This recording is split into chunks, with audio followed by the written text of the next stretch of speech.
Yes, clearly we've got to address our spending and debt. And that is being driven, if you will, by 10,000 boomers a day becoming eligible for Social Security and Medicare. Now, we are not cutting Social Security and Medicare, period, end of story. So how do you address that? There's various ways. I have ideas that I've been promoting, but economic growth has to be part of it. And by the way, speaking about those middle-income families, one thing that the president has emphasized, things like no tax on overtime, decreasing the tax rate on Social Security benefits, no tax on tips. That actually benefits working people. So you're trying to get economic growth, better jobs, better wages, but also something that puts a little bit in people's pockets up front, and that's what the bill's about. But how do you deal with the debt, though?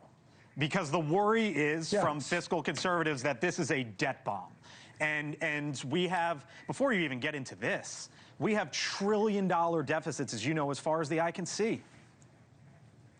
Yeah, so again, as I mentioned, 10,000 boomers a day become eligible for Social and Medicare. You don't want to cut it. I've got a plan to fix Social Security that actually increases benefits for some, but addresses the kind of shortfall that we have over the next 75 years. If we implement my plan, it would decrease the nation's indebtedness by 20%. So there's creative ways to do it. I do it by creating a sovereign wealth fund, but dedicated to paying for Social Security.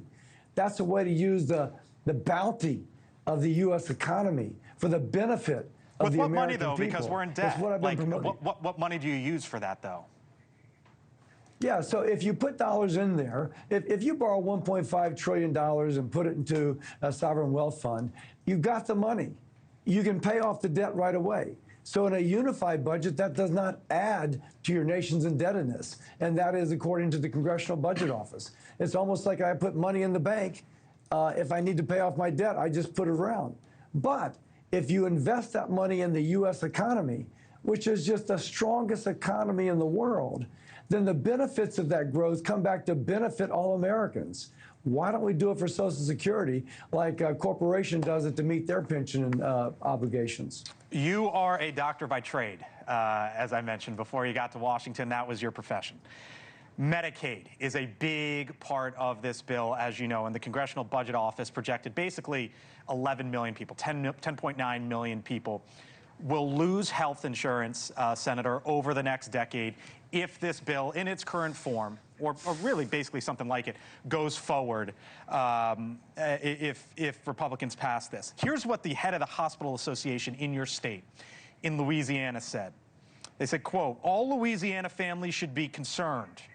The critical funding for the Medicaid program is on the chopping block. More than 1 in 3 individuals in our state depend on this funding for their health and their well-being. Who's right, Senator? House Republicans who sent you this bill that could lead to that, or the man who runs the hospital association there in Louisiana?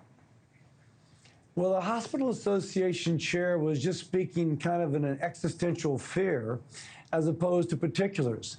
Let me speak about particulars. And by the way, in my medical practice, I took care of the uninsured and the Medicaid patient. That was my practice for decades. I know of which I speak. First, of those who are losing insurance, about 1.4 million are here illegally. Some states have chosen to give Medicaid to those to people here illegally.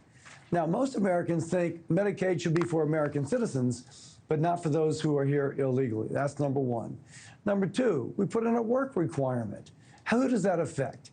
Able-bodied, not disabled, able-bodied people, 18 through 64, no dependents, who are not going to school, volunteering, or working at least 20 hours a week.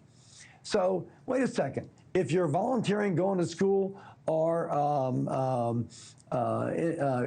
working for 20 hours a week, you keep your Medicaid if you don't otherwise have coverage. If you're disabled, you get Medicaid. If you've got dependents, you get Medicaid. The people who are not, who would be losing their coverage, aren't working, and they choose not to. But you're comfortable with that? Yes, because as a doctor, I know that statistically getting a job, going to school, or engaging in the community and volunteer work is good for your health.